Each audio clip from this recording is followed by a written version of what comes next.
welcome back to Life Enrichment with Hank Ballinger. Today we have a special program. We have our first ever interview. Now I am really excited about this for several reasons, but one, I love success stories. So in the past I've read many success stories, McDonald's, Walmart, Mary Kay, just a lot of success stories, and for several reasons. One, when you hear success stories, people that have set goals and accomplished those goals, it does several things. One, it motivates you. It incentivizes you. As you look out and you see others and you say, well, they accomplished their goals, why can't I? And that any of us can do that. But another thing is, as you're listening to people who have set these goals and accomplished the goals, you might learn something from that person that will help you in your goals. And it will cut out maybe some of the legwork. And sometimes that's very important, because if you haven't heard from somebody else, you may make the same mistakes, or you may have to go down a longer road to try to get from point A to point B, because you don't know the hidden pitfalls. So it's very important that as you hear other people, you hear success stories, pay attention to how they've succeeded, the things that they've done, because they could cut out a lot of the legwork, and that's very important. You want to get from point A to point B as quickly as possible. So again, success stories are really, really good for that. So today, again, I am excited. We want to have several of these interviews in the future. We're going to try to interview local people. Now, I live in Richmond, Kentucky, and we're going to try to interview local people, maybe not always, but at least to start with. And the reason for that is, if you're local in this area, then you can see that it's possible to set goals and get ahead here. But you're local in some area, so you're local somewhere, so you can get ahead in that area. It's possible for anybody to set goals and accomplish those goals. You can do it. Have faith in yourself. So again, I am really excited. Our first interviewee, if we look at people who have succeeded, I'm no more proud of this person right here than she's just an amazing young lady. So as we interview her, listen to her successes, and she started at a very young age, at 21 years of age. So this is Melinda Harris, my daughter, so I am doubly proud. So welcome, Melinda. Thanks for having me on. Yes. Okay, now again, I said that you started at 21, but before we get into that, could you tell us just a little bit about yourself personally? Yes, so I'm Melinda Harris. I live here in Richmond, Kentucky also. This is my dad, Redneck Rich. So I am married to Stuart Harris. I have 3 awesome kiddos, Caden, Cameron, and Andy. And we've done lots of fun things, and we'll talk about that later. But right now, my biggest venture is I'm the director at Blast Christian Academy here in Richmond. All right. Now, we will get to Blast. We definitely want to talk about Blast. That is something that could literally be one interview in and of itself. But we want to talk about your first venture and then work our way through from several of these ventures all the way to Blast. So what was your first venture? I don't know if you could consider this my first venture, because I know your definition of entrepreneurship is finding a creative solution to a problem, and I feel like that's just been my mindset. I think I was taught that. I was trying to think about it this morning, and I don't think there were a lot of problems that we had at home that we just went out and bought something to fix the problem, or, brought somebody else in to fix the problem. I think we pretty much, from the beginning, we were just figuring out a way to solve the problem. And so I think that just started, when I was young, started with a lot of experience of just finding a solution to the problem at hand, whatever it may be, whether it's something that, later in life is going to make you money, or just, hey, we have a rabbit and we need a rabbit cage. So we're going to build one, finding those solutions. And I always feel like I'm the one that came up with the idea of DVD players in a car. I had a little TV, and we rigged up a way for that little TV to fit in our car with the seat belt, and I thought I was a visionary. So, you guys have me to thank for that. You're welcome. But, just solving those problems. So, when I was actually 20 years old. This was April of 2021, wow. So I figured Impressive. Out I was 20. But I started Buckets of Bows. So I was, entrepreneurship starts with a problem. You find a solution. So as I was looking through these different ventures, I tried to decide what was the problem that I was trying to solve. And I'm pretty sure here I was just a bored college kid. Yeah. I needed a hobby. And I had some motivation. I had a couple nieces that had just been born, and it's always fun to give little baby girls some cute things. And so I started Buckets of Bows to be able to do that. It started with just little buckets, and pretty much, as the name entails, we put like a bouquet of bows in the bucket for kids, and then it kind of developed. It changed and grew over time because I kept that job through my first teaching job, and it kind of developed into I was making door signs for the teachers, and whatever the need was around me, Buckets of Bows was able to have some kind of cute thing that we could add to that. But not a huge problem, but college kids get bored and need a hobby, so that was the birth of Buckets of Bows. As you got started into this first venture, what were some of the problems? There are no ventures that are problem-free. I don't care how large, how small, you have problems. And when you see the hurdle, you got to go over it, around it, under it, or through it. You're going to get on the other side if you're going to succeed. So what were the problems? Well, first of all, I had no clue what I was doing. I was doing this for fun. And I thought, I've spent $5 in materials, I can charge $6 and make money. So I learned through this process how to have a business and how to price those goods and services to actually make money.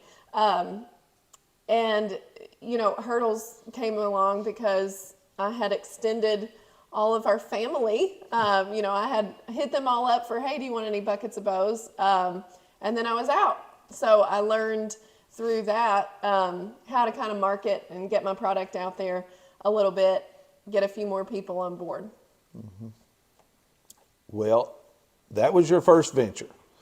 Now, at 20 years old, her first venture, what was your second venture?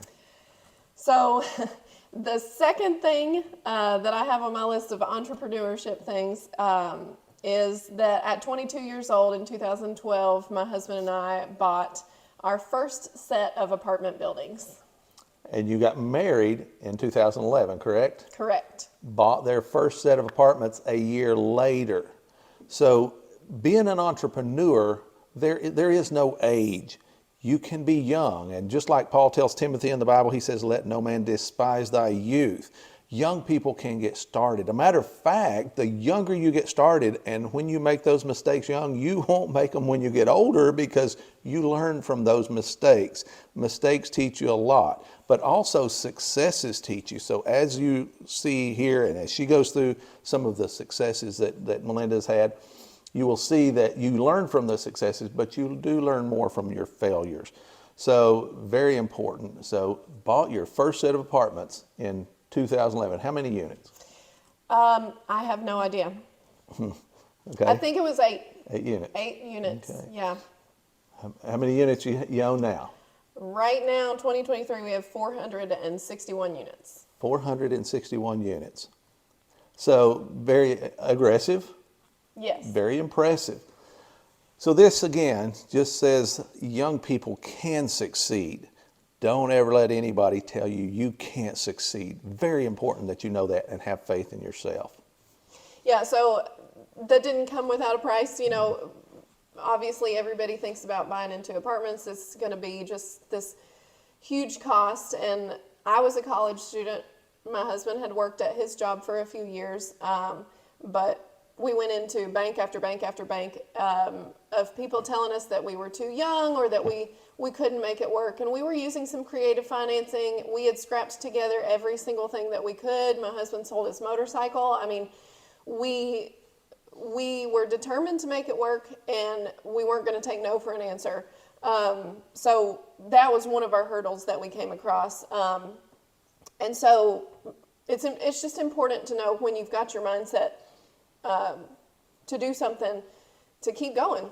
You always said no means on. Yeah. Game on. That's right. So, that's what we heard. And we had one bank in particular that we went to. This is always a fun story to tell, but I won't name the bank.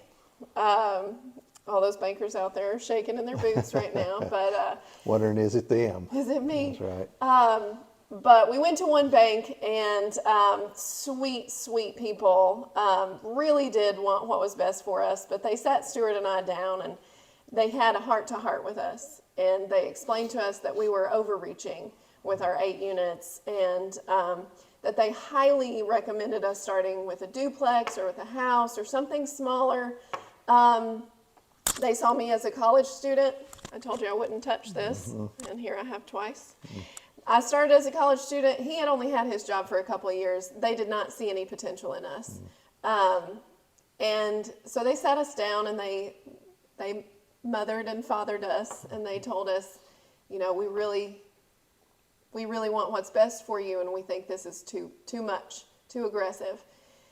And so we smiled and nodded and walked out of that bank into another one that said yes. And we now have 461. I'd be curious to know exactly how many units we had at this point, but there came a day that bank called us to offer us a loan. Yeah. And that was just a really nice, complete turnaround moment. Kind of made us realize, hey, you did this. Yeah, that's right. You've succeeded. Now, what's interesting about that is when you go to a bank for a loan, you've got to realize they're kind of in the driver's seat. But when they call you, and if you're an entrepreneur and you keep pushing and pushing, eventually they will. And when they do, you got to realize at that point, they're not in the driver's seat anymore. You are. You have now pushed them to the passenger seat. So that is a very important part. You keep pushing and pushing till eventually you're in the driver's seat and the other guy is in the passenger seat. So very important. You can do this. You can do this. So our apartments became our wealth builder. And, entrepreneurship is about solving a problem. We had the problem that we wanted financial freedom. We did not want to work for someone else for the rest of our life. We wanted financial freedom, and we wanted our time. And so we established this wealth builder, and what it was able to do was change our form of currency. So at this point, our currency wasn't money. At this point, our currency became time. And so it was a mindset shift. And we decided, it's not about how we spend our money now, it's more how we spend our time. And so our wealth builder, our apartments, was able to do that. Apartments doesn't always have to be your wealth builder, but I encourage everybody to have that wealth builder. I was not a little girl saying I wanted to be a landlord. But I had a lot of other dreams that I've been able to accomplish because of the apartments. So establishing that wealth builder and turning your currency into time is really important. Very important. Like Melinda said, your income, and as you build wealth, your income doesn't have to be the thing that you like the most, but you do have to have some stable income, and it's got to be something that you can keep building on to build more and more wealth so that you have the time to be able to do the things you want to do and what you need to do as an individual that fulfills your life. You have goals, you fulfill those goals, but you will have to have time. Very important. Great point. Okay, what was the next venture? So in 2016, I was suckered in to an MLM, and MLM is multi-level marketing. So in 2016, at 26 years old, I just had my second child, carrying a little extra weight, really enticed by the whole weight loss journey that was promoted. And the problem was those products were expensive. And I had the opportunity to buy into the system so that I could get a discount on those prices. And that sounded really good to me. So I bought in, told them from the beginning, I have no interest in selling this stuff. I really am just here for the discount. We ended up going to a conference with that unnamed multi-level marketing system. And I learned really quick that that was not where I wanted to be as a business. I didn't see that as entrepreneurship. Right. I was buying into someone else's business. I wasn't creating my own. But I did learn a lot from that process. They sent us to a conference in Atlanta, and at the conference, they talked all about how to network and they networked in a way that I wasn't familiar with or comfortable with, but they were wanting me to use my kids as pawns so that, get them involved in this sports team, because sports teams have lots of moms that you can reach out to, or find the biggest local church and become a member there. And that way you have as many connections there as you can. And I wasn't comfortable with that. I realized I wasn't working for myself. I was still working for someone else. And I also realized any amount of money that I made was direct work that I had to put in. And, I know a lot of people can be really successful with the MLMs, and that's great. But it just wasn't my cup of tea. And it was something that I kept the discount. Was happy to have that discount, but I quickly stepped aside from the selling part. But you learned some valuable lessons. Absolutely. That wasn't for you, and to say you're going to stay in multi-level, or some people call them pyramid schemes. Some people do very well at these, and it's them, and it's really how they make a lot of money. Mary Kay, just for one, is not the one she's talking about, but it is a business that people can get in and make a lot of money. It is a pyramid scheme, but you can make a lot of money. Nothing illegal about it, but they're not for everybody. Make sure it's for you. If that's how you derive your money, fine. But also set goals, become entrepreneurial in other aspects in life too. Yeah, so I was able to quit my job in 2018. Shortly after I found out I was pregnant with my third child. And that was first a little boy. Nice. And I thought, I've got this. But then, surprise, it was actually a little girl, and I kind of panicked because I didn't have this. I had two older boys, and I hadn't experienced the girl mom. But I had tried to find, all the cute, frilly girl clothes. And, wasn't able to find exactly what I wanted, or wasn't willing to pay an arm and a leg for it. And I had some experience with embroidery, so my next venture started in 2018, and that was Pink Petal Embroidery. I named it Pink Petal because of a poem that my grandmother wrote about my cousins and I was related to a rose in that poem, and so everybody kind of wonders why Pink Petal, but all of these ventures are really close to my heart, so that was why. But that embroidery business turned into a vinyl business that turned into a sublimation business. And so just like Buckets of Bows and like my other ventures, they just kind of grew and developed as the need grew and developed as well. And again, that is a true entrepreneur. It's not everything that you do has to make a ton of money, but it does fulfill a purpose, and you see a problem, you fix that problem, you solve that problem. So for those who are entrepreneurs or future entrepreneurs, listen, you're going to have hurdles. You're going to have problems. Keep going. Keep going. Everybody that's ever succeeded has had some similar problems. They're problems. You're going to have them.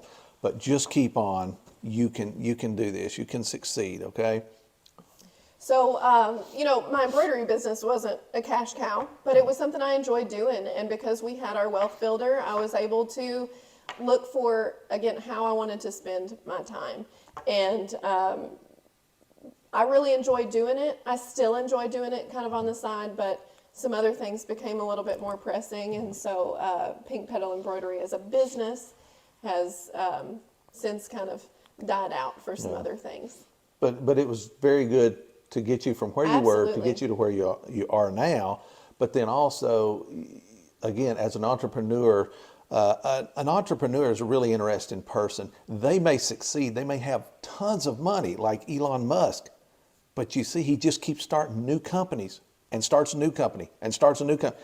An entrepreneur doesn't stop just because they attain a level of wealth.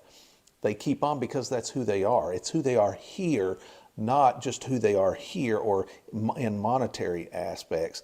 That once they achieve a certain monetary level, they still don't stop because they still look out and see problems and they solve those problems. So very similar to what you've done, and that's what an entrepreneur is. They see a problem, they solve the problem.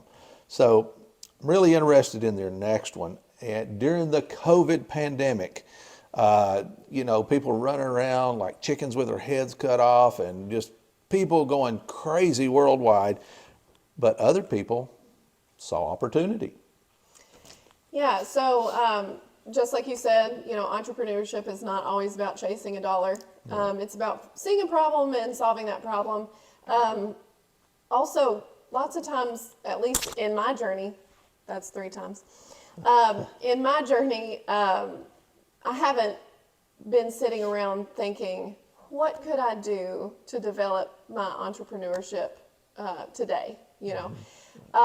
It's just living your daily life and seeing a problem and stepping in to solve that problem. So COVID brought a lot of problems all across the board. And so everybody was kind of doing the best that they could in whatever capacity that meant.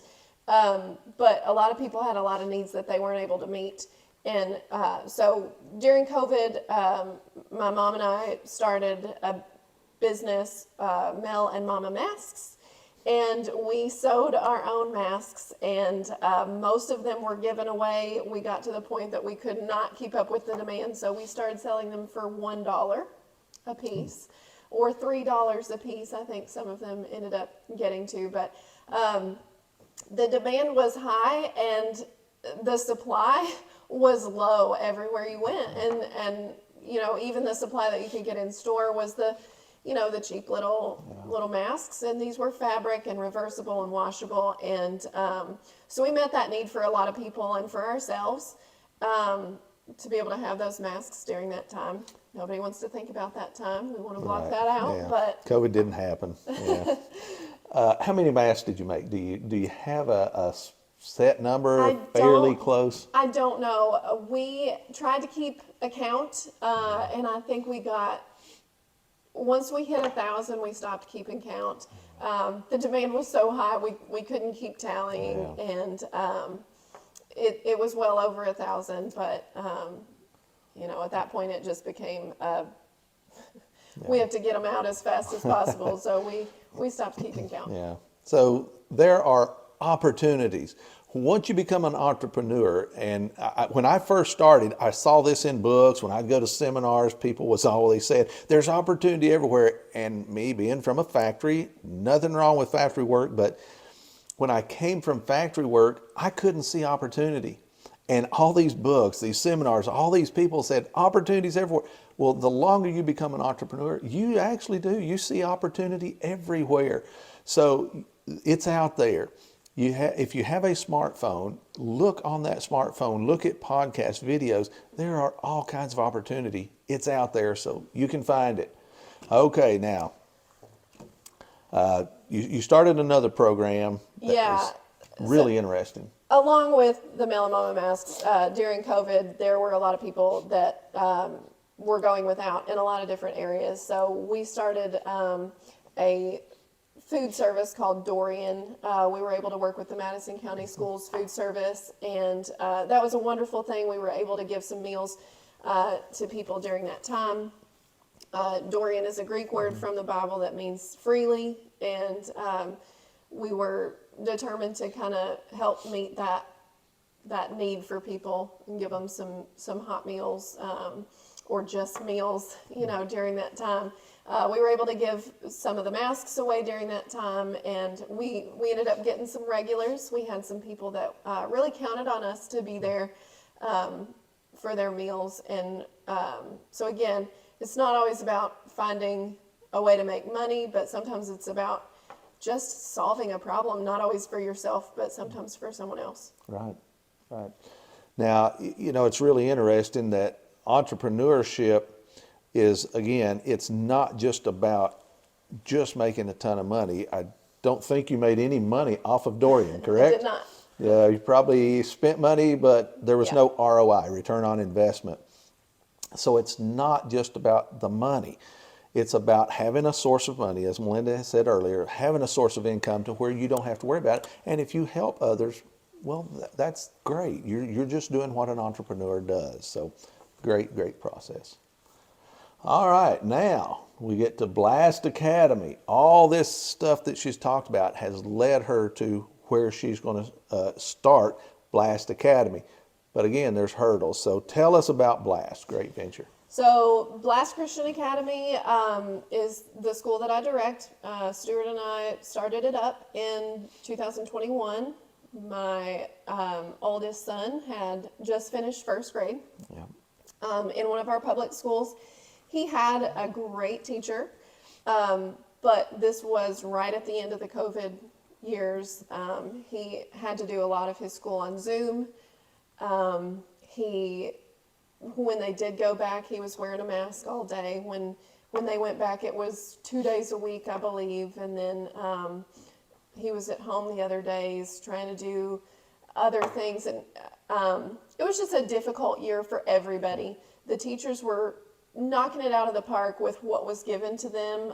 It was a really difficult task for everybody. And COVID was just a time where everybody was having to find solutions to the problems that arose. They were not problems that anyone foresaw coming, but everyone was just trying to solve those problems the best that they could.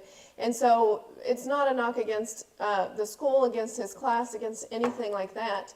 But he had a rough year. And then moving forward, we were not going to be able to pick his teacher. I was no longer a teacher myself. And I had no say in who he was going to have at that school. And I just realized that was going to become more and more of an issue moving forward, that I was not going to have a say in anything in his education. And then I had 2 more children coming up behind him that it was going to be the same thing. Around this same time, our preacher at our church was doing a sermon series about training up a child in the way he should go. And he mentioned a lot of the issues that were coming to the public school system and trickling down from some of the more liberal states, but they were trickling down to Kentucky. And actually, at first, I was outraged. I thought, how can he say this about Kentucky schools? I thought, this isn't here.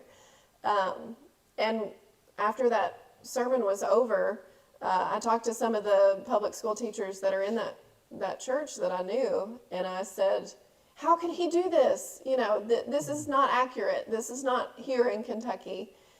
And I think their response was what really drove me to find a solution, because there was no shock. There was no hesitation. They just said, oh yeah, it's here.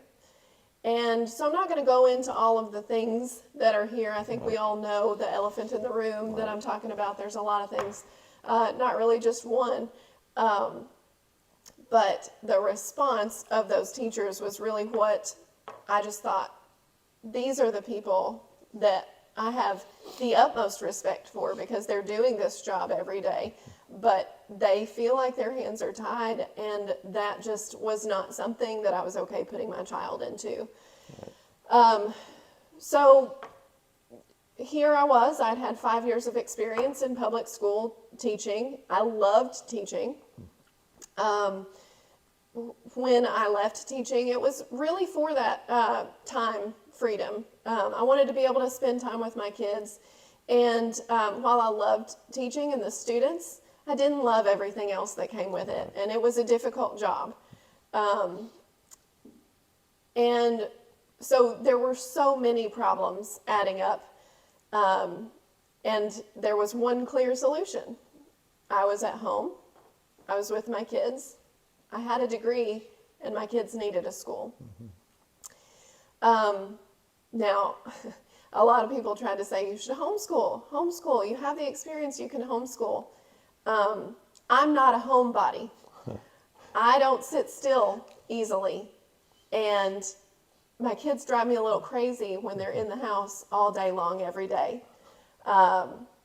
So, because I was unable to wrap my brain around doing homeschooling, I started a whole school. And I tell people, homeschooling was off the table. homeschooling was off the Not table an for option. me, and I have the most respect for people that can do it. It's amazing. And they turn out some really intelligent, really bright, wonderful kids. It just was not for me. Yeah. I could not fathom having my kids at home. So you chose the more easy path of just starting a whole school. Just start the whole school. Easy path. Yeah, that was the easier path for me. Yeah. The road less traveled. Yeah. So my husband and I approached the church that we were attending. We attend Union City Christian Church here, and we approached them and we said, hey, this is our crazy idea. This was in April of 2021, and we said we'd like to start a school. And they were really excited about that, and then we said we'd like to start it in August. And so, honestly, we worked together with the church leadership, and we developed a plan, and we were able to make it happen by August, and it was a lot. It was a whirlwind. It was a roller coaster.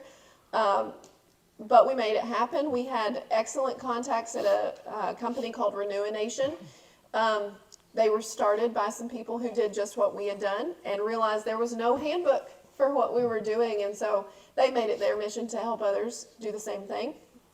And they were a big help to us, as well as some other Christian school startups. Right. We had a lot of connections from other schools here. Brandon Pence at Grace Bible Academy was a great help to us. We really appreciate him for all of his help. And we had just so many people that were so helpful to us in getting that started. So our network and our group of supporters was a big part of what made that happen, but also just the determination and the motivation. We had to have a school for these kids. We started the school with the intention of working with 6 students. My best friend and I were on board, and we each have 3 kids. And so we were ready to go. We had 6 kids. We were going to make a school. We didn't care if anybody else was in on it. This was what we were going to do for our kids, and we were ready for it.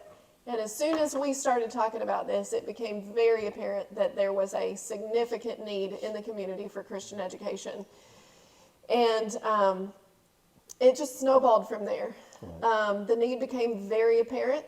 I knew there was a need, didn't realize how big the need was. Richmond has been without Christian education for a number of years now, and it hurts a community. And so, not that students can't have a Christian education that roots at home. That's also a very important part, no matter where they attend school. But when you're sending them to school for 40 hours a week, you have to be in charge of knowing what they're learning. And that's, again, no matter where they go. I encourage, that's 4th. I encourage our parents to do that as well at the Christian Academy. It's really important that they know what we're teaching and make sure that it aligns with their worldview as well. So it always is rooted at home, but it's also important to have that Christian education as well. So you had, as you're getting ready to start Blast, you have time constraints. Now, they did, again, as Melinda said earlier, they have some income, so the money aspect wasn't as pressing as a lot of other issues, but so they had time constraints. They have to get a curriculum, so you have to get that. You have to get teachers, have to figure out how many classes you're going to have, how many people, because if you're going to get teachers, you don't want to get a teacher with no pupils in that class. You don't want to get pupils and no teacher. So a lot of things got to come together. What was your time from the day that you had the idea to the first day of school? Let's see, April, May, June, July, August. August 21st would have been exactly 4 months, and we started before then. I believe we started. So less than 4 months. Less than 4 months. So again, it's sometimes the time constraint on being an entrepreneur is sometimes your toughest hurdle. It really is.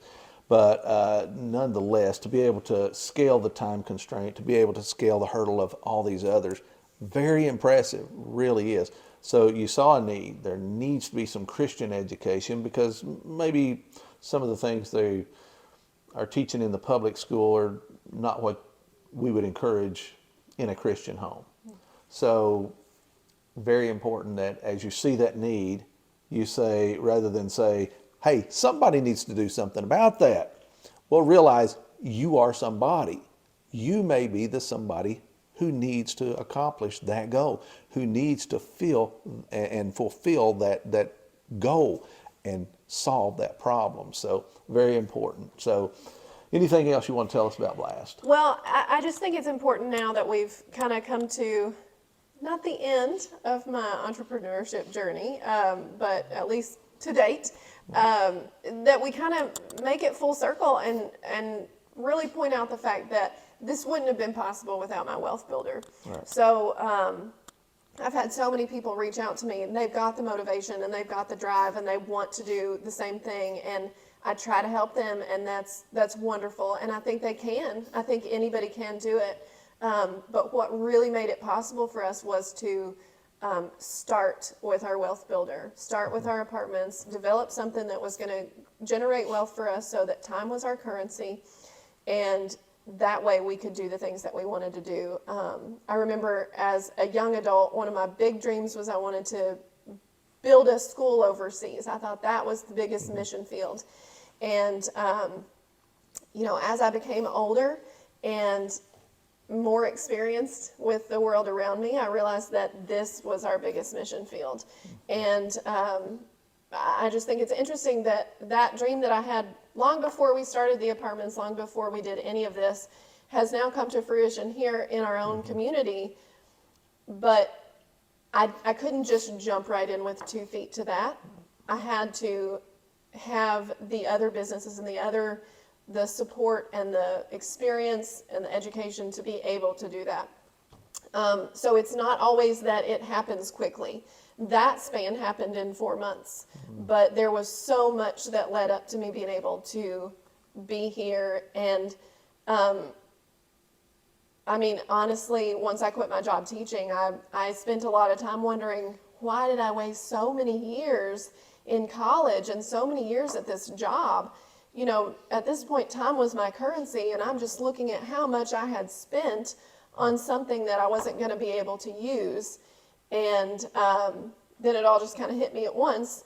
Every bit of my experience had been leading up to being able to create this for our community. So it's not always a quick thing. Sometimes you have to lay those foundations before you can get to the top. Another very important point about entrepreneurship, you use your past experiences at what you're good at.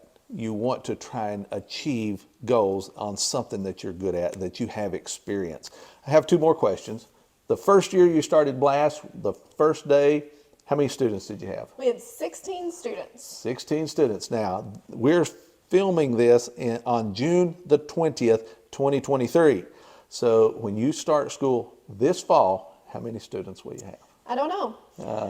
We're still enrolling for the year, but currently we have 68 students. 68. So approaching the 70 mark, and this is the second year. So starting this fall will be the third year at Yes. Blast. So goals are possible. So we really want to encourage people as we look at Melinda and her life and just what she's done in, well, 10 years primarily.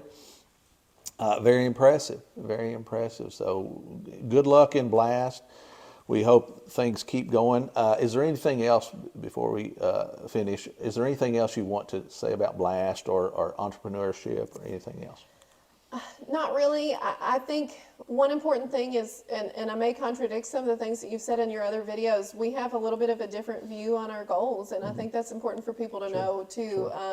You know, setting long-term goals can be important for some people, but you know, Blast Christian Academy wasn't really a long-term goal for me. None of these were really long-term goals. They were a problem came, and then I set short-term goals to meet that problem. So I think there are a couple different ways that you can do it.